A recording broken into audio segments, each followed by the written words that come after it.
we got a P0456 on my 2013 GT Mustang. I'm going to show you how to fix it. It's called evaporative emission system leak detected, very small leak. So this is the system that basically filters out the fuel before it goes into your engine or something. This is the new piece that's going to be replaced. The hardest thing on these cars is figuring out where they belong.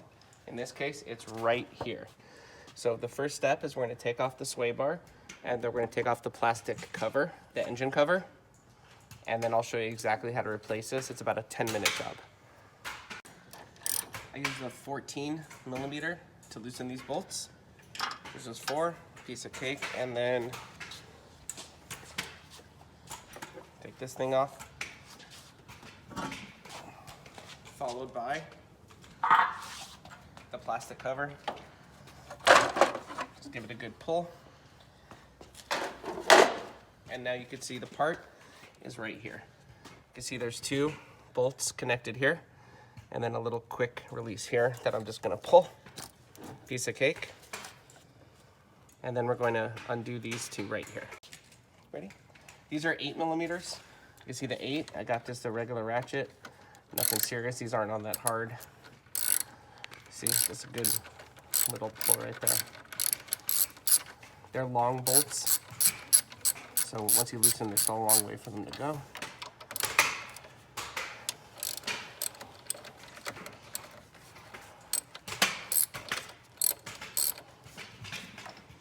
Have a bad angle here. There you go. Okay, so we took the bolts out, trying to keep them organized. Now right here, just gonna need a little wiggle. You see? And then you have something to disconnect right here. You just pull down on the bottom here. It's one of those double things that Ford likes to use. And then it just pops right out. You see it? This is the old one. This is the new one that I got on Rock Auto. Brand new. I was taking out the old sensor, the old sending unit. This little plastic thing broke. It's a piece of cake. I had a new one in the garage. These things are like 15 cents. All right, now I'm gonna put in the new one. Come around, Joey. Film the engine. So now I'm gonna put this new one into the engine. Take off the little red thing, obviously. So remember, there's a sensor that we're gonna replug, the little vacuum thingy that goes in here, and then this is the part that goes into the engine on this beautiful 5-liter Mustang.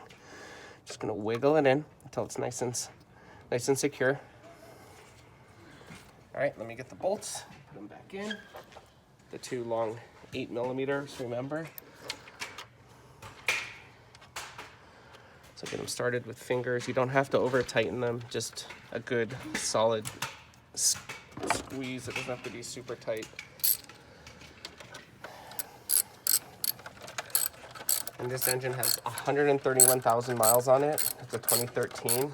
So every so often little things like sensors and hoses go out. I recommend fixing it and tinkering it yourself since it's fun. And also, because this job is about $250 with a mechanic, and it takes about 5 minutes. Don't be afraid to tinker with them.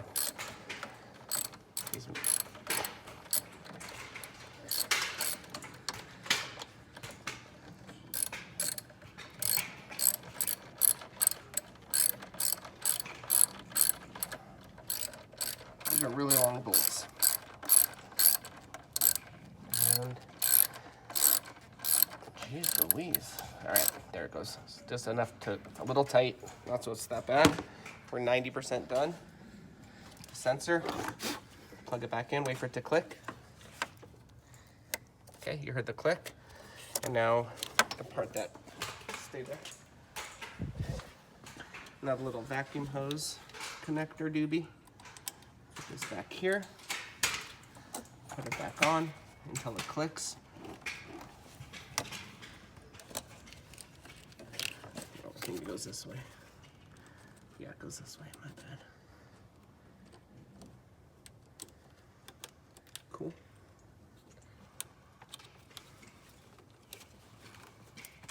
Maybe it goes this way. Maybe this little plastic BB is a little too tight. I have another one in the garage. All right, so this is on there nice. I'm gonna go get the proper size. Okay, so I'm gonna just affix the little plastic clip there. It's on there pretty snug. Feels good. So I tightened it. I replugged that stuff back in. Now I'm just putting the cover back on. It'll click. Okay. Good to go. Make sure everything's tight as it should be. And then put the sway bar back on. That's it. We're almost done. Put these bolts back on. Again, these also need to be tight but not super tight. All right, so everything's put back together.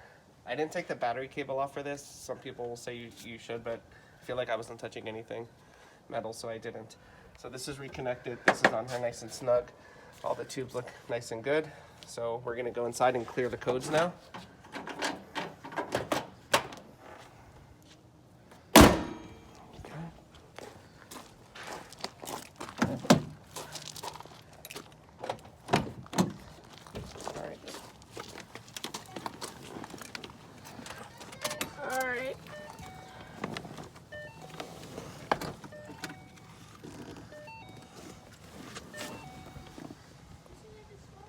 All right. Okay.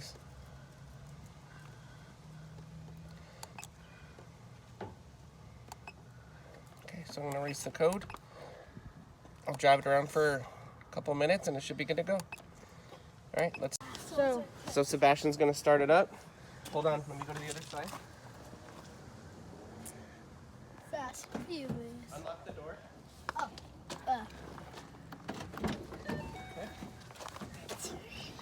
All right, Sub's gonna start it up now. This way. Okay. Yep, go. Stop. There you go.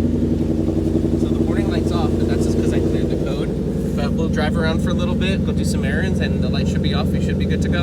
I'll let you know if it pops back up, but it's about an 8-minute job. That's $250 that we just saved you. So do it yourself. The part was $27 or less, so $22 on Rock Auto. Rev it up a little bit. This? Rev it up a little. There you go. I want to show you Scooter Chick while you get to listen to my cool Roush exhaust.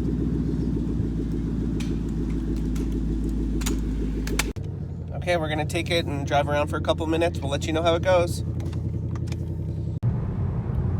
So we've been driving for about 5-10 minutes, no light. So I think we did the job. We're waiting for it to cycle through, see if it throws a code. But with this P0456, it doesn't really affect how it drives anyway. So it still drives exactly the same, but it never really drove poorly. So far so good. All right, we drove it around for about 20 miles. The check engine light's still off, so I'd say it's a success. Next week I'll be fixing the thermostat, and the week after an oil sensor, so I'll post those videos too. These cars aren't that hard to work on, so if you want to come back and check it out, do it.